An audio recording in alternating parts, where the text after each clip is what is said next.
মৰমৰ ছাত্ৰ ছাত্ৰীসকল, আমি 13 নম্বৰ চেপ্টাৰটো ডিল কৰিছোঁ। হয়তো আজি আমি 14 নম্বৰ চেপ্টাৰটো ডিল কৰিবলৈ গৈ আছোঁ। এই 14 নম্বৰ চেপ্টাৰ হ'ল গড়, ইংৰাজীত যাক কয় এভাৰেজ।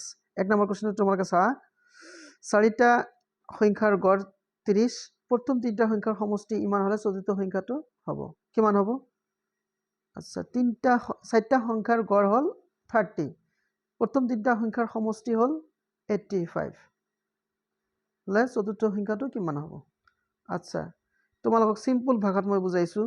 ধৰি লোৱা 3টা সংখ্যা আছে, এ বি চি, এই 3টা সংখ্যা। 3টা সংখ্যাৰ যদি আমি গড় উলিয়াব খোজো, তেনেহ'লে 3টাক প্লাছ কৰিব লাগিব, প্লাছ কৰি তাৰপিছত 3 দি হৰণ কৰিব লাগিব, হয়নে? আৰু তোমালোকৰ এইটো কুৱেশ্যনত এই সববিলাকৰ ক্ষেত্ৰত এনেকুৱা হ'ব, যদি 5টা সংখ্যা থাকে তেনেহ'লে 5টা যোগ কৰি 5 দি তোমালোকক হৰণ কৰিব লাগিব। গতিকে এইখিনিতো বুজি পালা। এইটো কেনেকৈ আমি ডিল কৰিম? তোমালোকৰ দিয়া আছে আমাৰ গড় মান কিমান হ'ব? ৰবা, আমাৰ গড় মান হ'ব 30, কিমানটা সংখ্যাৰ? 4টাৰ, মানে তাৰে 3টাৰ সমষ্টি দিয়া আছে, 3টাৰ সমষ্টি 85। তোমালোকে 85 ইয়াত লিখিবা, 85 লিখিলা নহয়, 3টা হৈ গ'ল, 3টা যোগ কৰিলে।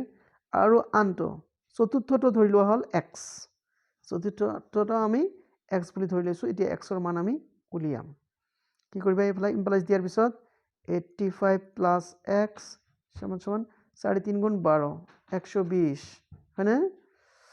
তাৰপিছত হ'ব তোমালোকৰ এনেকুৱা ইমপ্লাইজ এক্স ইকুৱেল টু কিমান হ'ব? 120 ইফালে আছে, আমাৰ 85 যদি ইফালে যায় তেনেহ'লে কি হ'ব? ইয়াত প্লাছ আছে, ইফালে গ'লে মাইনাছ হ'ব, মাইনাছ 85। এতিয়া 10ৰ পৰা 5 গ'লে 5, 11ৰ পৰা 8 গ'লে 3, তেনেহ'লে আমাৰ চতুৰ্থ সংখ্যাটো হ'ব 35। কিমান হ'ব? 35। চোৱাচোন ইয়াত অপশ্যন আছেনে? নিশ্চয় থাকিব যদি তোমালোকে ঠিকমতে কৰা। 35 আৰু কুৱেশ্যন যদি ঠিকে থাকে। নেক্সট কুৱেশ্যনটো চাইছে তোমালোকে, প্ৰথম 5টা যুগ্ম সংখ্যাৰ গড়। প্ৰথম 5টা যুগ্ম সংখ্যা, আচ্ছা, প্ৰথম 5টা যুগ্ম সংখ্যা কি কি আছে? ৰবা, ফাৰ্ষ্টৰ সংখ্যাটো হ'ল আমাৰ 2, তাৰপিছত 4, তাৰপিছত 6, তাৰপিছত আমাৰ কি আছিলে 8, তাৰপিছত 10। এই 5টা সংখ্যা হ'ল নহয়, যোগ কৰি লোৱা। কিহেদি হৰণ কৰিব লাগিব? 5 নাই ইফালে।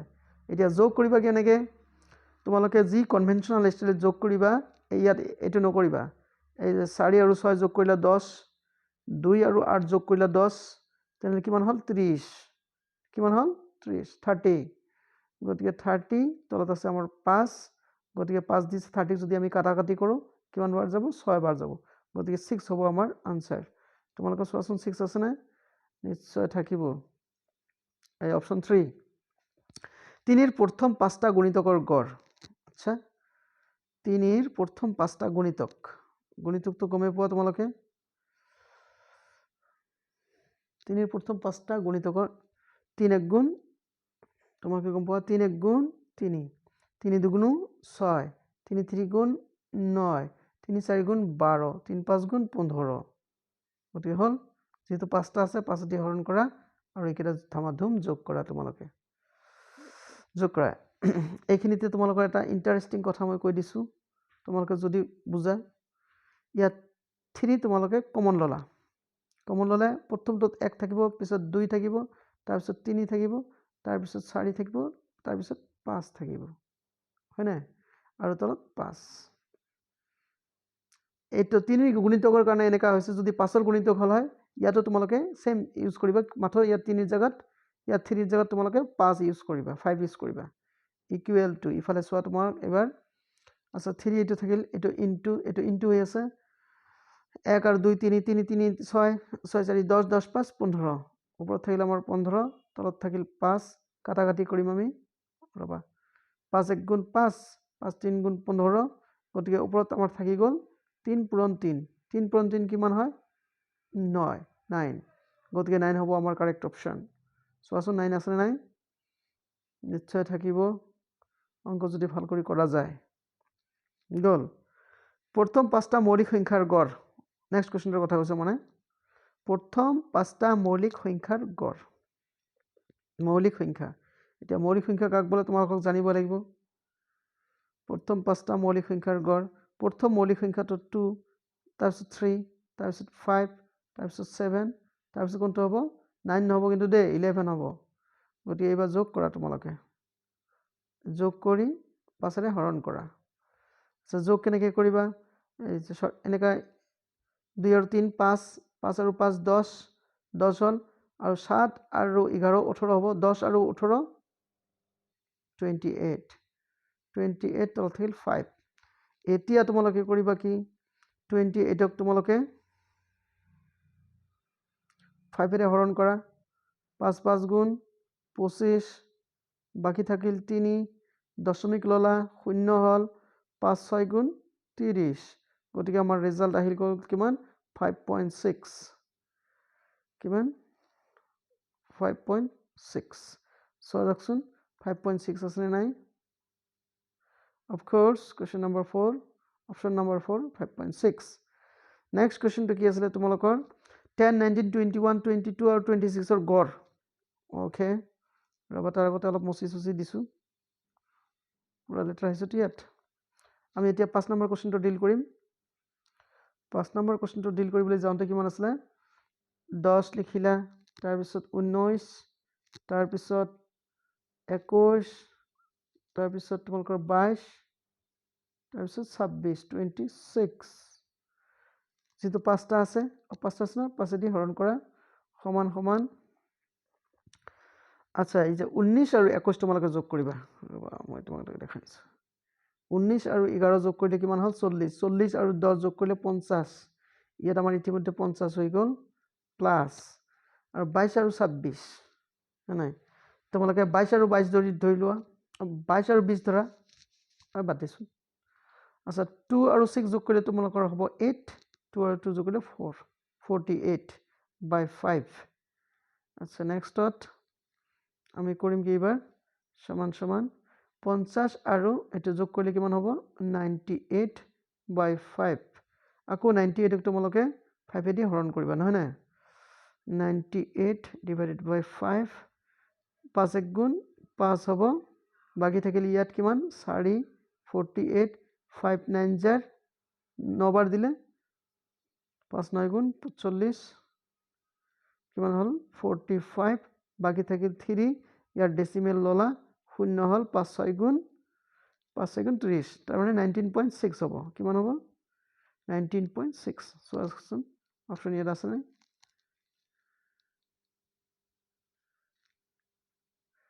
আচ্ছা 19.6 চাইছানে তোমালোকে 19.6 কিন্তু ইয়াত নাই নহয় না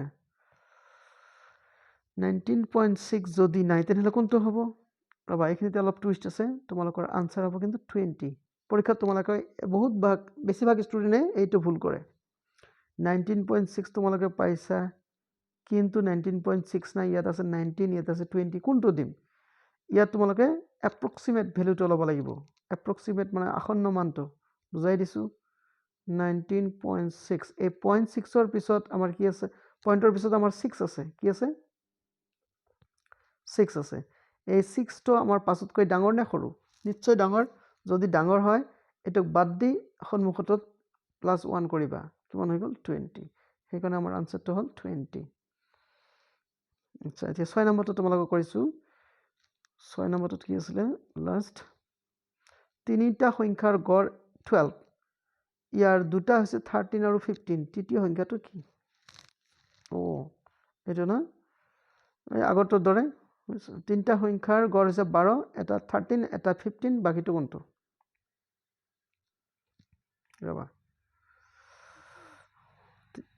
তিনিটাৰ গড় হৈছে আমাৰ 12 12 বুলি কৈছে এটা 13 এটা 15 আৰু আনটো আমি x ধৰি লৈছো ইয়াত হল 3 যেহেতু তিনিটা সংখ্যা গতিকে এনেকৈ এতিয়া 13 আৰু 15 হল তোমালোকৰ 18 প্লাস x 3 ইফালে গলে পূৰণ হ'ব মানে 3 বাৰ 36 36 তাৰ পিছত আহিল তোমালোকৰ x ৰ মান উলিয়াব লাগে এতিয়া যেতিয়া x ইয়াত ইফালে দেখিবা 36 আনফালে আছে 18 ইফালে যোৱাৰ লগে লগে মাইনাস হ'ব হয়নে 36 ৰ পৰা 18 গলে আমাৰ কিমান হ'ব 18 গতিকে আমাৰ লাষ্ট নাম্বাৰটো কিমান হ'ব 3 নম্বৰ সংখ্যাটো হ'ব 18 13 15 12 আচ্ছা ৰবা 18 অপশনটো ইয়াত নাই তিনিটা সংখ্যাৰ গড় 12 ইয়াৰ দুটা হৈছে 13 দুটা হৈছে 13 আৰু 15 তৃতীয় সংখ্যাটো কি ৰবা আনসাৰটো মিলা নাই মই আকৌ কৰাই দেখা দিছো তো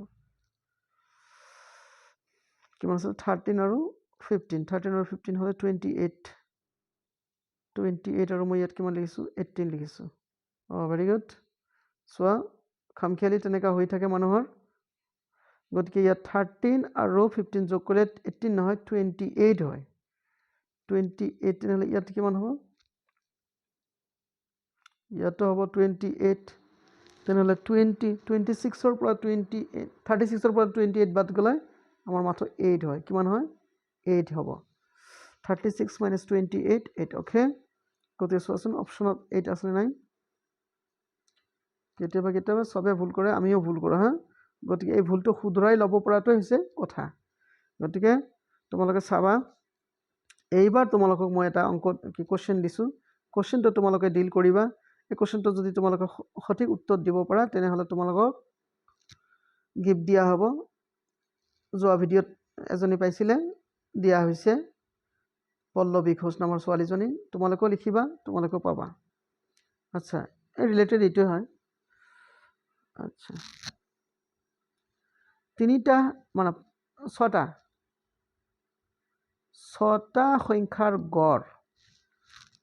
সংখ্যাৰ গড় হল আমাৰ 20 নাই তাৰে পাঁচটা